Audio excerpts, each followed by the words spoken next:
Hola a todos, bienvenidos a un curso más de la Escuela de Desarrollo Cristiano de la Iglesia Bíblica Torrefuerte, en este estudio que estamos haciendo del libro de Deuteronomio, el quinto libro del Pentateuco, el último libro de la ley atribuido a Moisés, un libro que, como lo vimos en la sesión anterior, pues rescata sobre todo los discursos importantes de Moisés, ¿no? Hacia un pueblo, discursos dirigidos a un pueblo que está a punto de entrar a la tierra prometida, que en el primer intento falla y entonces viene un juicio de parte de Dios que le costará un vagar por el desierto al pueblo, un vagar de 40 años. Y nuevamente estamos hablando de este segundo intento de una nueva generación que pues está prácticamente en la región de la Cades Barnea, listos para entrar a las llanuras de Moab, listos para cruzar el Jordán y todo lo que implica, que será pues obviamente también luchar contra naciones y pues arrebatar territorios de una tierra conquistada, ¿no? Entonces, pues si bien le parece, vamos a hacer una breve oración y arrancaremos con lo que es nuestra segunda sesión de nuestro curso, el libro de Deuteronomio. Vamos a orar. Bendito Dios, cuántas gracias te damos, Padre, por la bendición de contar con tu palabra, de escudriñarla. Ayúdanos, Padre, con todo aquello que, Padre, necesitemos aprender, saber, no solamente en cuanto a datos, mi Dios, sino, Padre, poder también aprender más de ti, porque queremos agradarte cada día en una mejor manera con nuestras vidas. Te damos gracias en Cristo Jesús. Amén. Muy bien, pues como le decía, estamos ya, gracias a Dios, en esta segunda sesión, basados en el comentario de Ediciones Las Américas bajo el nombre Al Este de la Frontera. El autor pues es el hermano Roberto Lloyd, quien ministró por muchos años en México, quien fue profesor del Seminario Bíblico aquí en Puebla, quien colaboró con Ediciones Las Américas, sabiendo que Ediciones Las Américas tenía sus oficinas centrales aquí en la ciudad de Puebla, en México, que es desde donde transmitimos todos estos cursos. Y bueno, pues nos regala este comentario maravilloso que tengo aquí en mis manos, que es precisamente al este de la frontera, ¿no? ¿A qué se refiere este nombre? Ok, el pueblo está situado nuevamente en el este de la frontera. La referencia es el río Jordán. El pueblo está situado del lado este del Jordán, ¿no? Y tendrán que conquistar la región oeste del Jordán. Para ubicarnos un poco mejor, digamos que el pueblo está en la parte sureste, ¿no? Lo que sería más o menos cerca del territorio de Irak, ¿no? Y el pueblo tendrá que subir al norte y moverse hacia el oeste, es decir, al noroeste, para conquistar la región que hoy actualmente es precisamente Israel, la Palestina, ¿no? Donde pues es prácticamente toda la región del Jordán, entre el río Jordán y el mar Mediterráneo, ¿no? Pero el pueblo se encuentra nuevamente en la región de la Cades Barnea, donde 40 años antes había fracasado en un primer intento de entrar a la tierra prometida. ¿Por qué? Porque el pueblo decidió hacerle caso y tomar una decisión más basados en el informe de 11 espías incrédulos y cobardes que pues haberle hecho caso a Dios, quien ya había dispuesto a entregar esa tierra y el pueblo simplemente tenía que subir y tomarla, ¿no? Es así que, bueno, pues entramos en nuestro comentario de Al Este de la Frontera en su segundo capítulo, que nos habla ya de un pueblo preparado, ¿no? A diferencia del capítulo uno donde veíamos un repaso que Moisés hace al pueblo, recordándoles el por qué habían vagado en el desierto, ¿no? El por qué habían fallado en un primer intento, ¿no? Moisés está haciendo esta crónica, este recuento crónico de el fallo de una generación que estableció que era imposible tomar la tierra prometida, que si bien es cierto la tierra era muy prominente, muy fructífera, manaba leche y miel, pues también la realidad es que las personas de ahí eran muy fuertes, eran gigantes, y las ciudades eran fortificadas, amuralladas, y bueno, pues eso significó entonces que era imposible tomar esta tierra prometida, pese a que Dios había hecho la promesa de que la iba a entregar, ¿no? Esta generación, de hecho, establece que no subirían para ser derrotados, ¿no? Y para que sus hijos fueran entregados como botín de guerra. Eh, y es Dios mismo quien establece, ok, ustedes por cuanto no creyeron, vagarán en el desierto hasta que toda esta generación, estamos hablando de hombres de 20 años hacia arriba, toda esta generación perezca, y sean sus hijos, aquellos de quienes ustedes dijeron que serían tomados como botín de guerra, sean ellos quien tomen esta tierra. Y entonces 40 años después tenemos a esta generación, a los hijos, al este de la frontera, listos para tomar posesión de la tierra, ¿no? Y entonces Moisés se dirige ya no recordando al pueblo fracasado, sino que se está, le está hablando al pueblo preparado. Entonces, pues entramos de lleno en materia de nuestros temas con este primer discurso de Moisés que se da en los primeros 4 capítulos del libro de Deuteronomio, donde, como lo vimos en la sesión anterior, el capítulo 1 narra todos los sucesos que se dan desde el inicio de la peregrinación en el desierto, ¿no? Ya el pueblo ha fallado, ¿no? Ya Moisés describió el fallo del pueblo, y el pueblo entra en un juicio de Dios de vagar por 40 años de peregrinación. El capítulo 1 prácticamente recuerda estos inicios del vagar en el desierto, y ya en los capítulos 2 al 4, Moisés hace un recordatorio de sucesos ya al final de la peregrinación, digámoslo así, en un pasado reciente que obviamente pues para quienes están escuchando pues están frescos todavía en su memoria, ¿no? Tenemos entonces que ver que hay un lapso que se está dando en lo que se narra al final del capítulo 1 y lo que se narra al inicio del capítulo 2, hay un lapso de alrededor de 38 años, ¿no? Junto con, obviamente, también 2 años que se van a dar entre lo que sería la salida propiamente de Egipto, este famoso éxodo, ¿no? Este cruce del Mar Rojo, la salida de la región de Gosén, el cruce por el Mar Rojo, hasta la llegada a lo que sería el monte Sinaí, ¿no? Y el pueblo permanecerá ahí por alrededor de 2 años, este lapso entre la salida y la entrega de la ley en el Sinaí, donde inclusive cuando revisamos los libros, como el caso de Levítico, de Números, pues vemos que inclusive el pueblo celebra 2 veces la Pascua, ¿no? Por 2 años, ¿no? Y bueno, pues se presenta después el incidente de Cades Barnea, en la primera ocasión donde al pueblo, en un plan original de Dios, de 11 días de viaje para tomar la tierra prometida, pues le costó 40 años de vagar en el desierto, ¿no? Bien, y entonces vamos a ver cómo es que este pueblo es preparado, ¿no? Recuerde, el autor nos comenta aquí en la propuesta de sus capítulos, el segundo de los capítulos como el pueblo preparado, ¿no? Y vamos a ver cómo es que el pueblo es preparado. Lo vamos a ver en distintas áreas.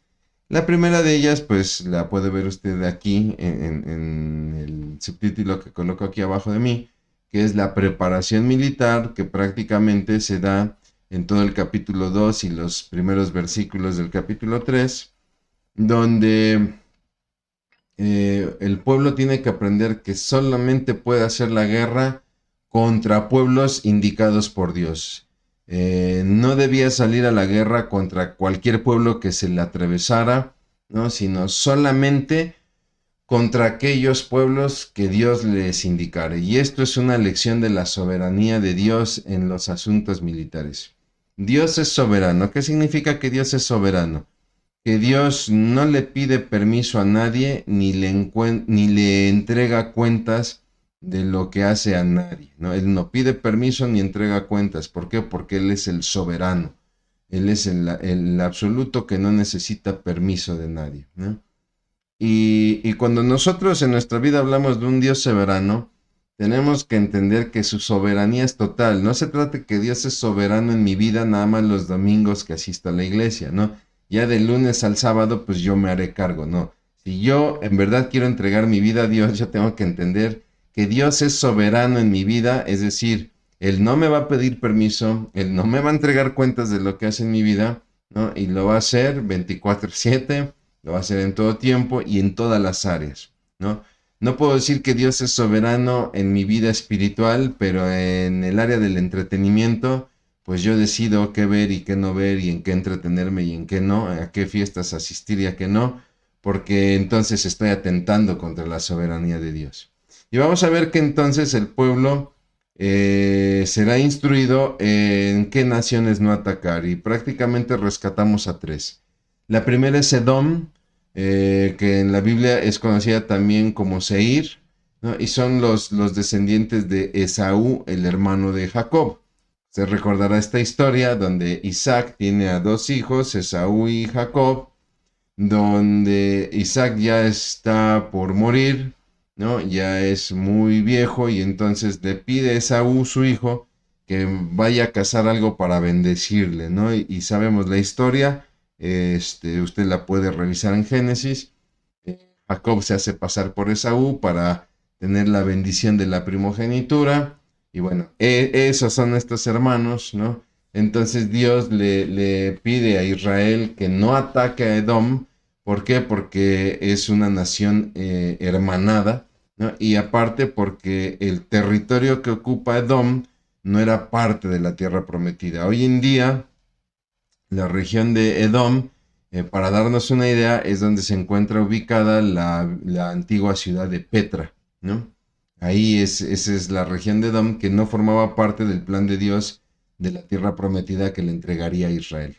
Las otras dos naciones, pues estaríamos hablando de Moab y de Amón, de los moabitas y de los amonitas, ¿no? Que hay que recordar, estos son los hijos de Lot, cuando Lot sale de Sodoma y de Gomorra, ¿no? Esta también historia muy famosa donde un ángel llega a casa de Lot y le revela a Lot el plan que tiene Dios de destruir la ciudad y entonces se apresura para que Lot junto con su esposa y sus hijas salgan de la ciudad. Los yernos no quieren creer a Lot, no quieren pues dejar la ciudad, abandonar, discúlpame usted, se me fue la palabra, tienen este arraigo por la ciudad, por la cultura, una cultura pecaminosa porque la ciudad era entregada al pecado, ¿no? Y entonces, pues Lot sale con las hijas, con la esposa, bajo la instrucción de que no debían voltear atrás. Usted recordará la historia, es muy famosa, la esposa voltea atrás y dice la palabra que la esposa entonces queda convertida en una estatua como de sal, ¿no? Y en esta salida de Lot con las hijas, viene esta situación en que las hijas consideran, ok, pues ya nuestros prometidos han sido destruidos en la ciudad donde se quisieron quedar y no tendremos descendencia. Entonces vamos a embriagar a nuestro padre, tengamos relaciones con él y entonces tengamos un hijo de nuestro padre, ¿no? Que yo lo sé, cualquiera lo escucha hoy en día y dice, oye, eso es muy loco, ¿no? Pero no olviden la cultura que esta familia traía, ¿no? Traían una cultura de pecado porque vivieron, crecieron en un lugar de mucho pecado, de extremo pecado, ¿no? La pregunta que tendríamos que hacernos es, ¿por qué llevaban vino? ¿Por qué llevaban vino si no era agradable el uso del vino? No es que no fuera agradable el uso del vino, ¿no? El vino era muy usual en la región, en la práctica de la vida común. Lo que no estaba bien y que muchos lo entendían como el caso de Abraham, el tío de Lot, era entregarse al vino y que por entregarse al vino, por la embriaguez, uno podía terminar pecando contra Dios. Sin embargo, para Lot no fue muy difícil embriagarse, ¿no? Y obviamente para las hijas no fue muy difícil acostarse con su padre, ¿no? Como lo podemos ver cuando los ángeles llegan a casa de Lot en Sodoma y en Gomorra, y entonces la gente se atiborra en la casa de Lot, ¿no? Y le piden a Lot que saque esos varones, ¿no? Y si usted ve el texto y lo revisa con cuidado, usted verá que el pueblo sabía que eran ángeles, ¿no? Y entonces el pueblo dice, queremos conocer a esos varones. Es un eufemismo donde en realidad lo que ellos quieren decir es, queremos tener relaciones sexuales con esos varones. Si usted revisa la Nueva Traducción Viviente, seguramente lo dirá así, ¿no? Queremos conocer a esos varones, queremos tener relaciones con estos varones. Lot, de hecho, ofrece a sus hijas y ellos dicen no, no, porque es tan depravada nuestra mente, y sobre todo nuestra mente sexual, que queremos una experiencia que nunca hemos tenido, ¿no? Y ellos ya habían tenido experiencia en relaciones íntimas, hombres con hombres, ¿no? Pero estos eran unos ángeles, y entonces es tal su pecado, es tal su depravación, que están cegados y ellos quieren y anhelan tener las relaciones con estos ángeles, ¿no? A ese grado de pecado vivía esta ciudad, y no nos extrañe que para las hijas pues fuera hasta un tanto normalizado el tener relaciones de incesto. Y es así que de cada una de las hijas nace Moab y Amón, ¿no? Y entonces Dios instruye al pueblo de Israel a no hacer la guerra contra los moabitas y los amonitas. ¿Por qué? Porque Dios le había entregado ese territorio como promesa a los descendientes de Lot, a los hijos de Lot. Sin embargo, vemos que Israel sí va a derrotar a pueblos de lo que sería la región de la Transjordania, ¿no? Del lado este del Jordán, como será, por ejemplo, el pueblo de Esbón, donde su rey, Seón, no permite al pueblo atravesar ese territorio. El pueblo quería atravesar el territorio para poder acceder a la tierra prometida. Y bueno, pues Seón, rey de Esbón, no quiere acceder, pese a que Israel le dice, no tomaremos agua de tus pozos, simplemente déjanos pasar. Pues no los dejo pasar y todavía les junta un ejército enfrente, forma un ejército frente a Israel, y entonces viene la instrucción de Dios, ataquen, hagan la guerra, suban y conquisten, ¿no? De hecho, vemos que Dios presenta una promesa y un mandato, ¿no? Yo ya te he comenzado a entregar, estamos iniciando la entrega de lo que te prometí, de esta tierra prometida, así que comienza tú a tomar posesión, ¿no? Dios entregó, Israel tomó. Y también la otra victoria pues se da con Og, rey de Basán, que la Biblia describe es el último de los gigantes. Y ojo, porque cuando uno lee que da ahí las medidas de la cama, uno piensa que son las medidas del lugar donde él dormía, ¿no? En realidad la Biblia nos está dando las medidas de un rey derrotado, las medidas del ataúd donde fue encerrado y sepultado, ¿no? Son realmente las medidas del ataúd. ¿Cuál es el propósito de esta preparación militar de Dios para con el pueblo? Bueno, primero que nada, infundir temor en los pueblos vecinos, ¿no?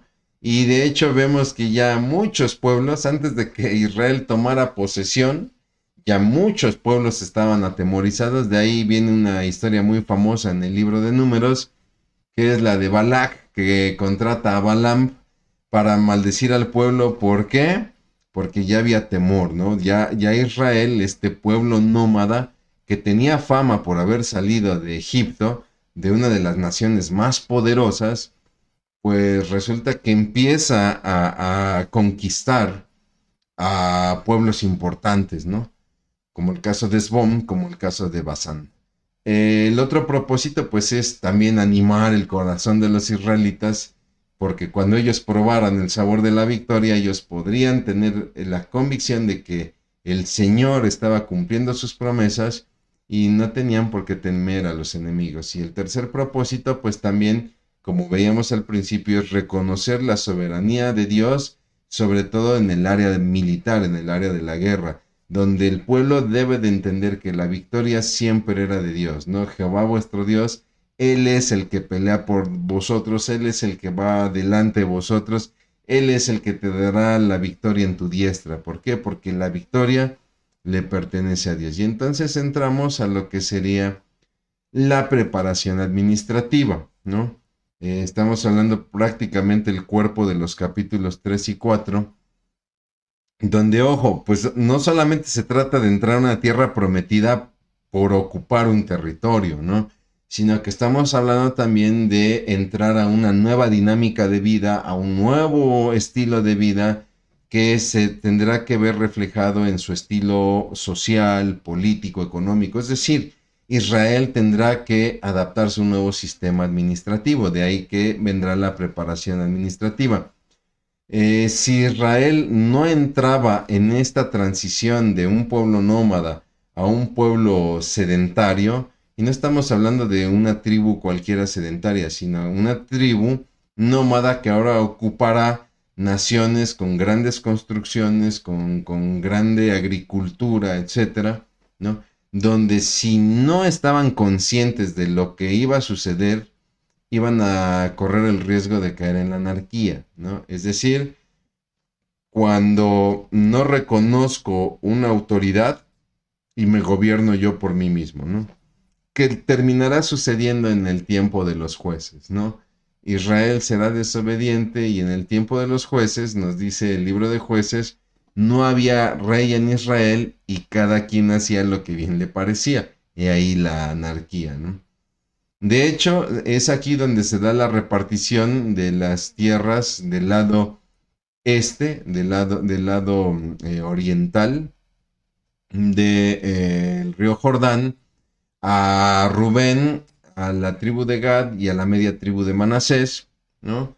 Donde recordemos, ellos, cuando van conquistando estos primeros pueblos, ellos les gustan esas tierras, es una meseta alta, les gustan estas tierras y entonces, pues ellos piden a Moisés que haya repartición de esa tierra. Al principio Moisés lo ve con malos ojos. Oigan, eso es un acto de cobardía porque esta no es la tierra que nos dio el Señor, la tierra está allá abajo en la llanura del Jordán, y ustedes se están viendo cobardes al ya no querer seguir con nosotros, a lo cual las tribus responden, no, sí, claro que sí queremos, sentimos que esta tierra es buena para nuestras familias, pero mira, si bien te parece, dejamos aquí a nuestras familias establecidas y bajamos con nuestros hermanos a la llanura del Jordán y tomamos sus tierras, arrebatamos la tierra a estas naciones paganas, se las entregamos a nuestros hermanos o apoyamos en la entrega de la tierra a nuestros hermanos y regresamos entonces a nuestra tierra, ¿no? A esta tierra que nos gustaría poseer. Y entonces esto va a servir como ejemplo también para el resto de los hermanos, el resto de las tribus. Estamos hablando de Isaacar, de Aser, de Manasés, de la propia Judá, ¿no? De Efraín. Les quedará como ejemplo de cómo tomar una tierra prometida, ¿no? Y entonces se dará la distribución de la región occidental del Jordán de manera equitativa. No se trataba de dividir todo el territorio en partes iguales y darle a cada uno su 12ª parte, ¿no? Sino, ok, a las tribus más grandes se les dará una porción más grande, ¿no?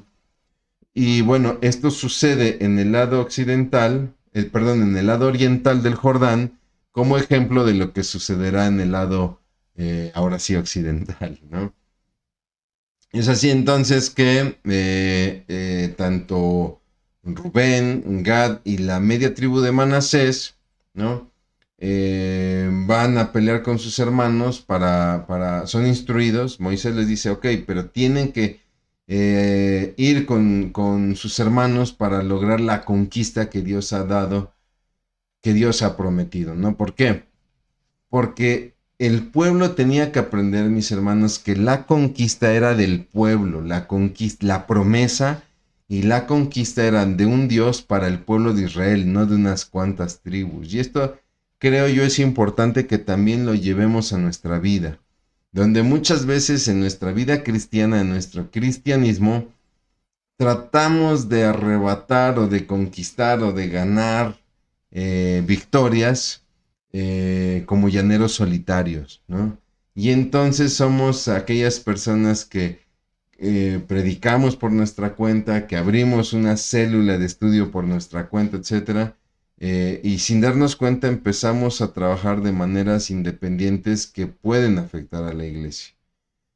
Debo de decirlo porque creo que sí es importante meditarlo y es algo que nos pega mucho en la iglesia bíblica Torrefuerte, ¿no? Esta es una situación que nos pega mucho en la iglesia bíblica Torrefuerte porque gracias a Dios sí es una iglesia grande, no es una de estas enormes iglesias como se dan en Estados Unidos, pero es una iglesia grande donde pues tenemos el reto de atender a mucha gente, ¿no? Y entonces, pues hemos repartido distintas áreas ministeriales en grupos. Y lo que hemos obtenido a través de esto, sí, es una iglesia que está activa, que está tratando de responder a todas las áreas de los propósitos de la iglesia, como es la evangelización, como es la adoración, como es la enseñanza o el discipulado, etcétera, ¿no? Pero algo que hemos detectado en el liderazgo de la iglesia y que se vuelve una situación que, si bien no nos quita el hambre, ¿no? Pues obviamente se mantiene en nuestras oraciones, es que de repente tenemos a una iglesia, Torrefuerte, conformada por pequeñas iglesias internas, donde muchas veces pareciera que cada quien jala agua para su propio pozo. Y es importante que cada uno de nosotros desde nuestro ministerio aprendamos a ser de bendición y a trabajar de la mano con otros ministerios, ¿no? Yo no puedo pertenecer al Ministerio de Escuela de Desarrollo Cristiano y decir que no necesito, por ejemplo, del Ministerio Juvenil, ¿no? De los adolescentes, porque pues son unos chamacos, no saben nada de la vida. En Escuela de Desarrollo Cristiano estudiamos la Biblia, etcétera. No, porque entonces empezamos a hacer una iglesia departamental, ¿no? Donde es como cuando usted va al supermercado, ¿no? Y de repente usted se acerca con algún empleado. Oiga, una pregunta, tengo dudas sobre el precio de un producto en papelería. Y resulta que el empleado se dedica al área de la salchichonería, ¿no? Y él no va a ser grosero, él va a ser amable, pero le va a decir, no se preocupe, ahorita le mando un encargado, ¿no? ¿Por qué? Porque cada quien trabaja para su departamento, ¿no? Y si bien es cierto, tampoco queremos todólogos en la iglesia, creo que es muy importante que en nuestro corazón no empecemos a idolatrar nuestro ministerio, y perdónenme, pero solamente el Ministerio de Escuela de Desarrollo Cristiano es el que vale la pena en la iglesia. Los demás nos quedan cortos. Si nosotros empezamos con sentimientos así, tenemos que recordar las palabras de nuestro Señor Jesucristo, quien dijo, una casa que está dividida no puede permanecer, ¿no? Entonces, tenemos que aprender, como lo tuvo que aprender el pueblo de Israel, que la conquista no era del agresivo Dan, no era de la poderosa Judá, no era de la terrible Benjamín, ¿no? Sino que la conquista era de todo el pueblo de Israel, de la promesa hacia Abraham, ¿no? Es ahí donde también, ya que se toman los territorios de la región oriental del Jordán, se establecen las primeras 3 ciudades refugio, ¿no? Que también servirán como un ejemplo para las otras 3 ciudades que Dios había ordenado que también se levantaran en el lado occidental del Jordán. Y a mí me gusta mucho, yo le pido encarecidamente que lea el texto con referencia a las ciudades refugio, donde son estas ciudades que si alguna persona mataba sin intención, sin dolo, ¿no? Pero mataba al fin y al cabo, pues corría el riesgo de ser vengado por la familia y de ser asesinado por la familia, bueno, la persona podía ir a una ciudad refugio, presentarse ante los jueces de la ciudad, ¿no? Y entonces los jueces lo protegían, ¿no? Lo llevaban con el sumo sacerdote o con el sacerdote, lo protegían, y bueno, pues ya no sufría la venganza de los familiares hasta que se le diera un juicio correcto, ¿no? Etcétera. Y me gusta el ejemplo que pone en la Biblia de una persona que está en un árbol que está cortando con un hacha y dice, ¿y qué pasa si de repente se sale el cabezal del hacha y le cae a alguien abajo y lo descalabra y lo mata, ¿no? Pues obviamente no hubo dolo, lo que hoy llamamos fue un accidente laboral, ¿no? Sin embargo, para evitar la venganza de la familia, que quizá por el momento no lo va a poder entender y va a pedir sangre, va a tener sed de justicia, pues para evitar que sangre derrame más sangre, ¿no? Pues se dan estas ciudades refugio. Y a mí me gusta mucho el tema, ¿por qué? Porque vemos el interés de Dios por preservar la vida de los inocentes, ¿no? Sobre todo cuando hablamos de un homicidio no premeditado. ¿Y por qué me gusta? Porque yo puedo ver a un Dios que hoy en día, si bien no contamos con ciudades refugio para este tipo de situaciones, sí vemos a un Dios que a pesar de que nos equivocamos, ahí está nuestro refugio. ¿Cuántas veces usted y yo, sabiendo lo que era correcto, conociendo la palabra de Dios, cuántas veces no hemos fallado, ¿no? Y sin embargo Dios no nos excluye del campamento. Dios siempre tiene ese refugio para todo aquel que en verdad viene con arrepentimiento. Por eso es que el tema de la ciudad de refugio es un tema de mucha bendición. Se da la preparación personal donde Moisés ora al Señor pidiéndole cruzar el Jordán, ¿no? Recordará usted lo que sucede en las aguas de Meriba, donde Dios le dice, bueno, el pueblo le reclama a Moisés y a Dios que no tienen agua y no nada más nos sacaste aquí para matarnos de sed, ¿no? Y entonces Dios le da la instrucción a Moisés, ok, quiero que hables al pueblo, quiero que me glorifiques delante del pueblo y les digas que yo les daré agua, ¿no? Y entonces golpearás la peña y yo haré brotar agua a los ojos del pueblo para que vean que yo soy su proveedor. ¿Dónde está el error de Moisés? Muchos piensan que fue en azotar la vara, ¿no? Como si fuera un berrinche de niño, ¿no? No, el problema de Moisés es, lo vemos en su diálogo cuando le dice al pueblo, ¿hasta cuándo les tendremos que dar agua, no? A ver, espérate, Moisés, tú no eres el proveedor. Y Dios fue muy claro en su instrucción, le dirás al pueblo que yo les daré de beber, ¿no? Entonces, de repente tenemos un Moisés que ahora se cree que es también el proveedor de alimento, ¿no? Que quizás se consideró el proveedor también del maná. Y perdóneme, pero quien hizo descender maná del cielo no fue Moisés, fue Dios. No le quiero restar importancia a Moisés y no quiero ser injusto con él, porque aparte, soportar un pueblo tan quejumbroso, tan murmurador como Israel no era nada fácil, ¿no? Pero obviamente sí tenemos que entender desde la santidad, desde la perspectiva de la santidad de Dios, que sí fue grave lo que Moisés hizo. Y entonces vienen dos victorias del pueblo de Israel, ya las habíamos comentado, la de Esbón, la de Basán, y quizá, y aquí estamos especulando, quizá Moisés pensó, pues a lo mejor a Dios ya se le olvidó esta determinación después del incidente de las aguas de Meriba, donde no le di la gloria delante del pueblo, y determinó que yo tampoco entraría a la tierra prometida, pues quizá después de estas victorias y de que hemos sido obedientes, no como la generación de hace 40 años, sino que ahora sí fuimos obedientes, pues quizá el Señor se retracte de esta determinación. Sin embargo, la respuesta de Dios es inmediata y negativa. No, no entrarás tú, de hecho Josué tomará tu lugar, ¿no? Y entonces a partir de aquí vamos a ver un tema que será recurrente, al menos en Deuteronomio se menciona 6 veces, ¿no? Y de manera importante porque se volverá un tema preocupante para Moisés, ¿no? La sucesión de Josué.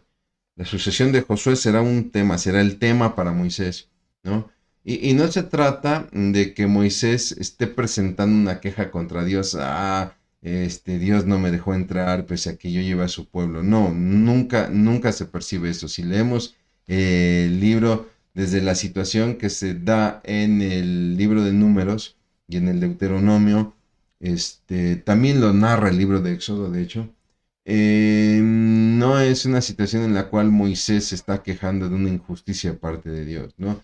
Lo que vemos es a un Moisés haciendo hincapié al pueblo de que debe de aceptar a Josué, porque le repito, está con un pueblo terco, con un pueblo quejumbroso, con un pueblo murmurador, con un pueblo pecador, ¿no? Entonces sí se vuelve para Moisés una preocupación de si aceptarán o no a Josué.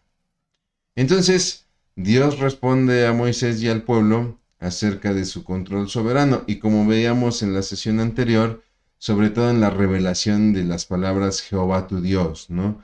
Donde prácticamente Dios está dando una garantía de soberanía hacia el pueblo, ¿no?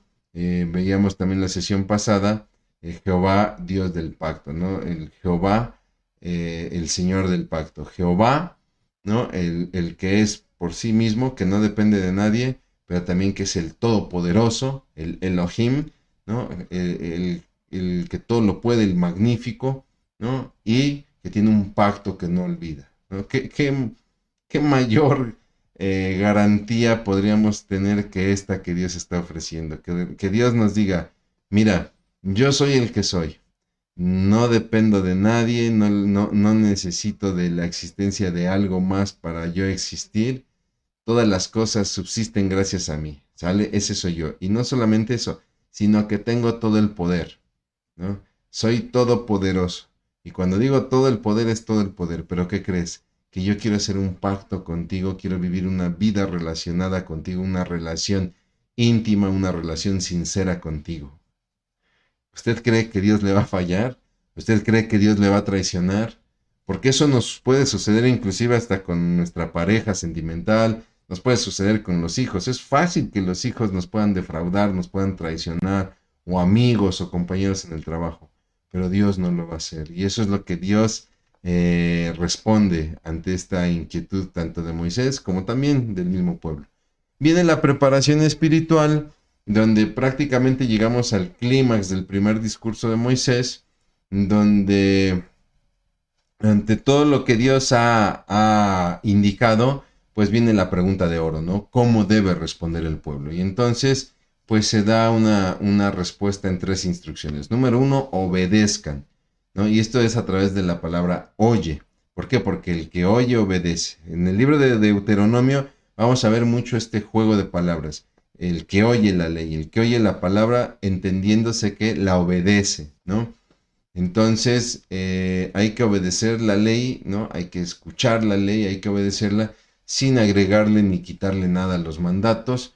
¿Por qué? Porque el obedecer es la garantía de la bendición divina, de la paz de Dios, de este shalom. Y también el obedecer, la obediencia, perdón, también da sabiduría, ¿no? Y esto no ha cambiado, ¿eh?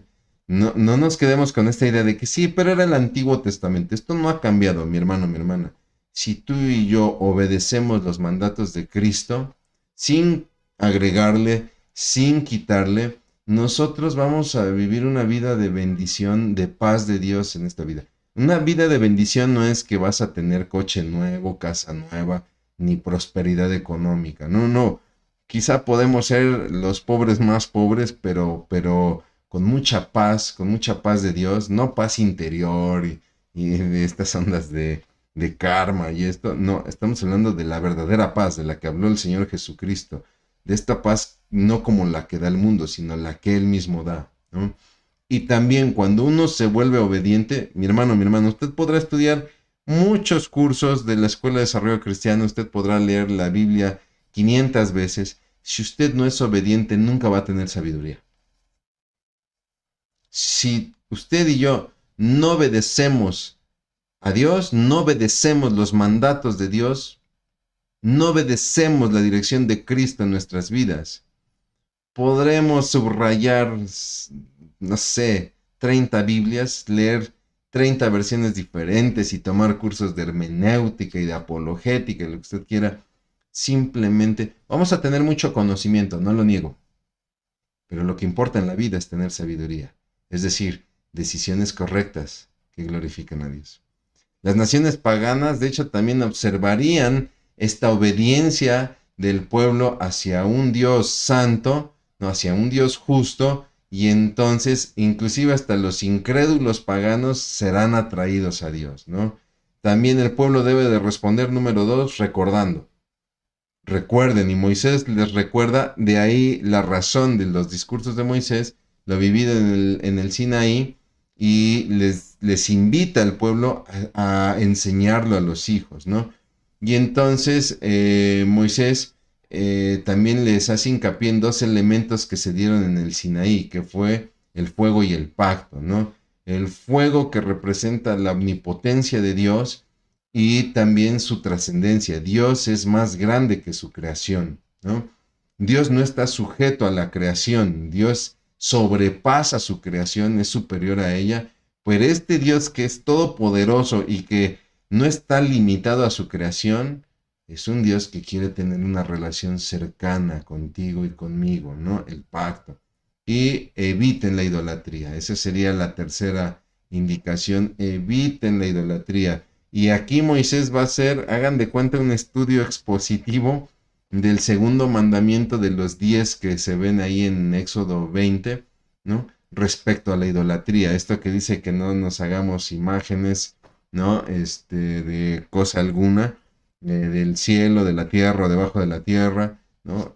Aquí Moisés va a instruir al pueblo para evitar la idolatría por mandato de Dios. Las razones, bueno, dos básicas. Eran el pueblo de Dios. Recuerde que Dios formó este pueblo.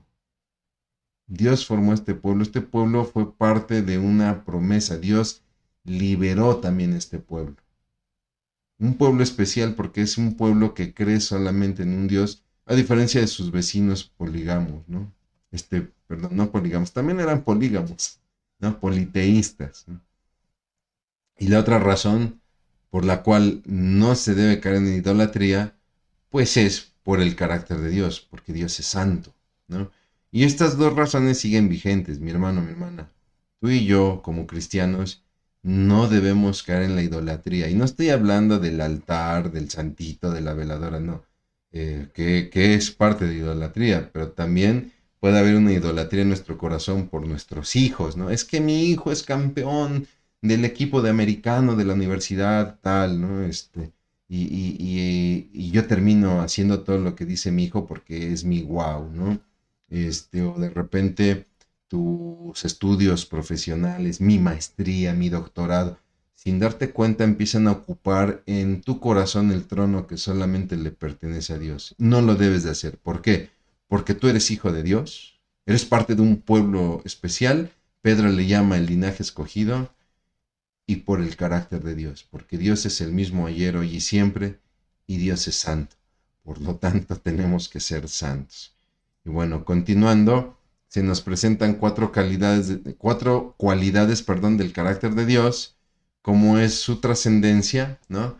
En las palabras que da Moisés, en las palabras, perdón, que Dios le revela a Moisés es: Jehová, tu Dios es fuego consumidor. Si tú lo analizas, el fuego no tiene una forma definida.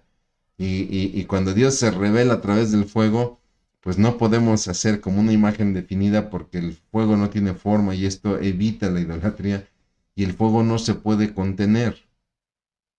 Sin embargo, tiene mucho poder, ¿no? Y vemos una muestra de cómo Dios no está sujeto. Usted prenda una fogata y trate de sujetar el fuego, trate de contenerlo en algún envase. Es imposible y sin embargo el fuego puede consumir, ¿no? Y ese es Dios.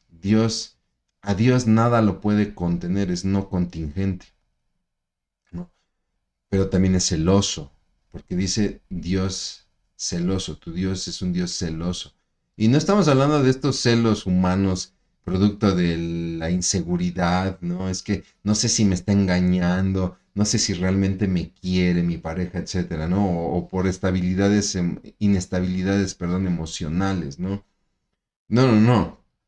Dios no acepta que la gloria que solamente a Él le pertenece por ser el creador, sea compartida con otros que se dicen ser dioses, porque mi hermano, mi hermana, nos tiene que quedar muy claro, Él es el único Dios.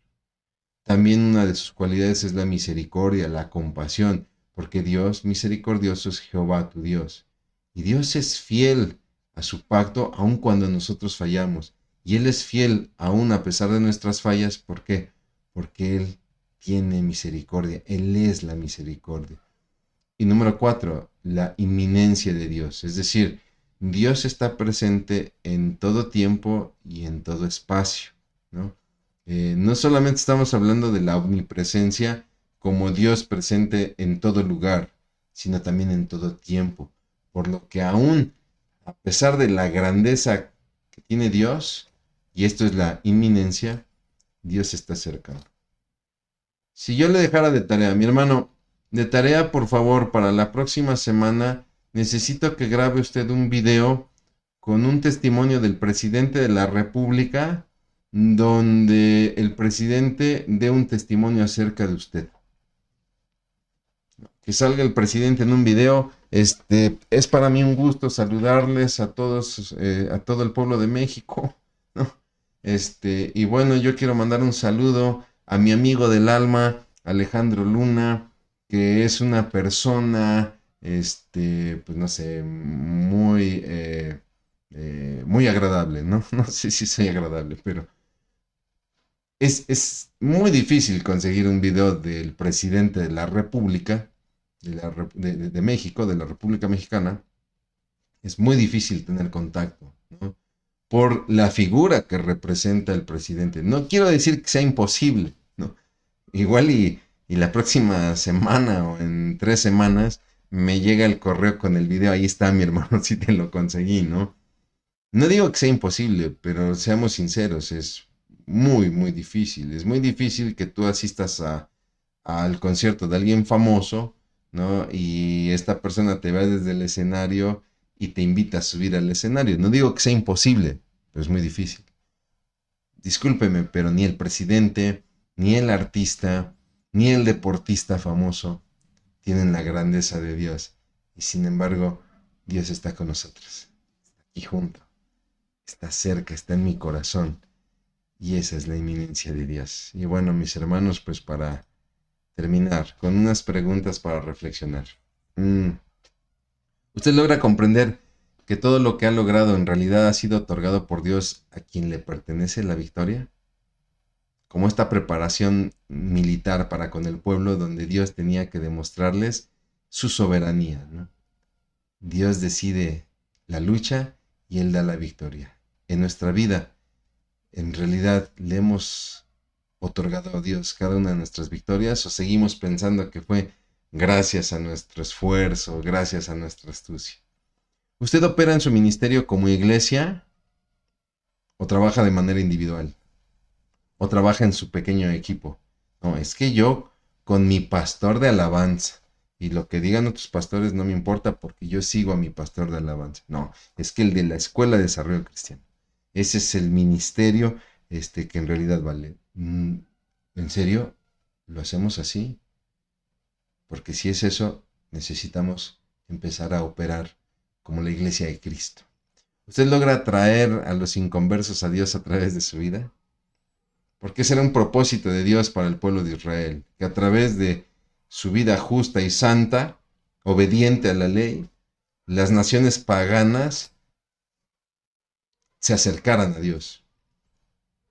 En todo lo que hacemos en nuestra vida, mis hermanos, atraemos a personas a Cristo. Usted logra vivir confiado en un Dios cercano y misericordioso, en un Dios inminente, en un Dios trascendente, pero que también es un Dios relacional. ¿Tiene usted esa confianza? Porque cuando uno revisa, de repente uno puede descubrir en el corazón temores que no tienen razón de ser, inseguridades que no tienen razón de ser. ¿Por qué? Porque no he logrado entender que Dios, el gran Dios, el trascendente, el omnipotente, está conmigo. Bueno, mi hermano, mi hermana, yo en verdad le agradezco mucho que me haya acompañado en esta segunda sesión del libro de Deuteronomio. Le pido encarecidamente que esté usted haciendo su lectura, que esté usted revisando yo a mayor detalle pues cada uno de los puntos aquí expuestos. Y si Dios lo permite, nos veremos pronto para lo que es nuestra tercera sesión. Haré una oración y daremos por concluida la sesión de hoy. Bendito Padre, cuántas gracias te damos por la bendición de abrir tu palabra, de escudriñarla. Mi Dios, así como tú preparaste a tu pueblo en todas las áreas, en la militar, en la administrativa, en la personal, en la espiritual, así queremos ser formados por ti, mi Dios. Queremos que tú nos prepares, Dios, en cada una de nuestras áreas, en la familiar, en la profesional, en la eclesiástica, en la ministerial. Señor, que no haya un área en la que no demos un paso de tu mano, mi Dios, porque tú lo trasciendes todo, porque es cierto, eres celoso, pero mi Dios, también eres un Dios de misericordia y eres un Dios cercano. Y Padre, simplemente, si no es contigo, ¿a quién hemos de ir, mi Señor? Te damos gracias por todo esto en el nombre precioso de Cristo Jesús. Amén. Muchas gracias, mi hermano. Que Dios le bendiga.